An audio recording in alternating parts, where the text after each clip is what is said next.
Dot net framework की बात करेंगे। Dot net framework software platform है और लैंग्वेज न्यूट्रल है, यानी कि dot net is not a language. ध्यान दीजिएगा, it is not a language, ये एक सॉफ्टवेयर प्लेटफॉर्म और लैंग्वेज न्यूट्रल प्लेटफॉर्म है। तो डॉट नेट एक ऐसा फ्रेमवर्क है जहां पर आप वेब बेस्ड और विंडोज बेस्ड एप्लीकेशन बना सकते हैं, लेकिन माइक्रोसॉफ्ट एनवायरनमेंट में। और जो माइक्रोसॉफ्ट स्ट्रेटेजी में चेंज हुआ है, इसका फंडामेंटल है किस तरीके से आपका क्लाइंट सेंट्रिक से स्ट्रेटेजी जो चेंज हुई है वो अब सर्वर सेंट्रिक हो गई है। तो ऑपरेटिंग सिस्टम हार्डवेयर, उसके ऊपर आपका डॉट नेट फ्रेमवर्क और उसके ऊपर आपका डॉट नेट एप्लीकेशंस।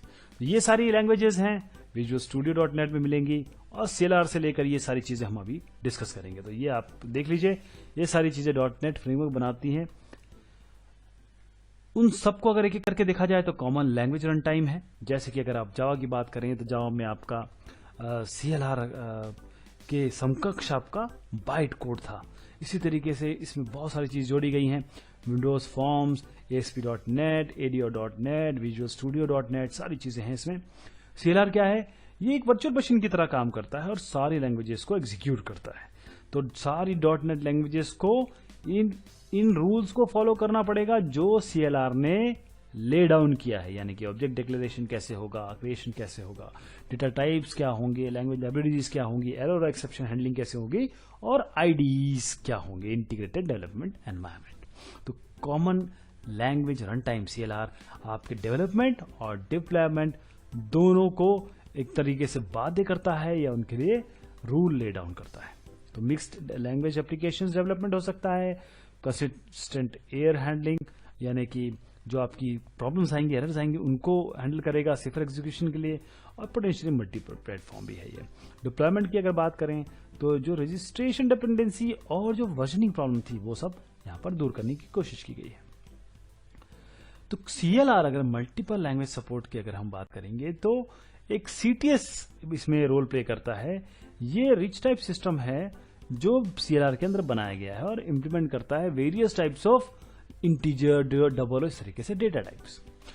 इसके आगे अगर बात करेंगे तो CLS जो है ये सेट ऑफ स्पेसिफिकेशन है जो लैंग्वेज और लाइब्रेरी डिजाइनर को फॉलो करना पड़ेगा। क्यों? इसी से हमारी इंटरऑपरेबिलिटी इंश्योर होगी डिफरेंट लैंग्वेजेस के बीच में।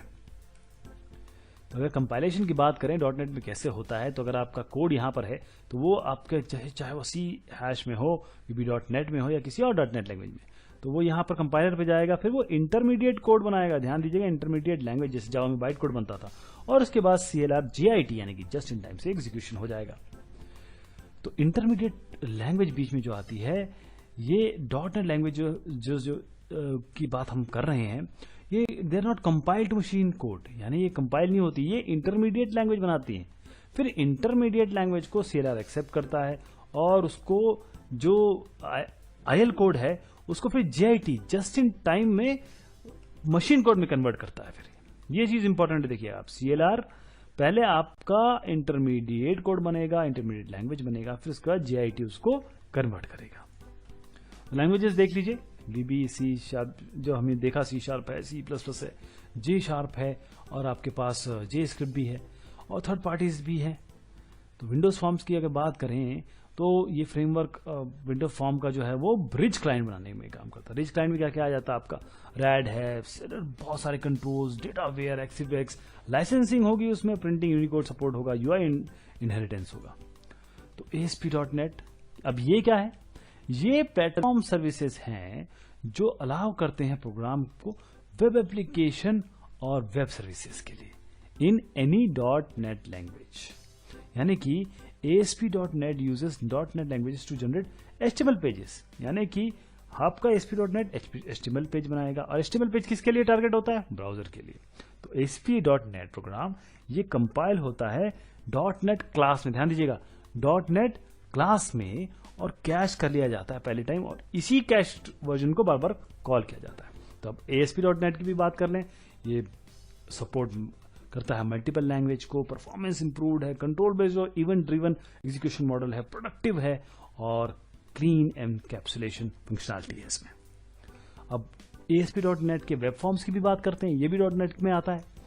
तो क्लीन आपका कट कोड है, टूल्स के लिए जनरेट करना बहुत आसान होता है, और code with in is compiled and execute. ध्यान दीजिएगा, एग्जीक्यूशन की जगह यहाँ कंपाइलेशन होता है, और स्टेट इंफॉर्मेशन इंप्रूवमेंट है, और ASP.NET सर्वर कंट्रोल यानी कि डेटा वैलिडेशन और डेटा बाउंड ग्रिड्स के लिए यहां पर सपोर्ट है।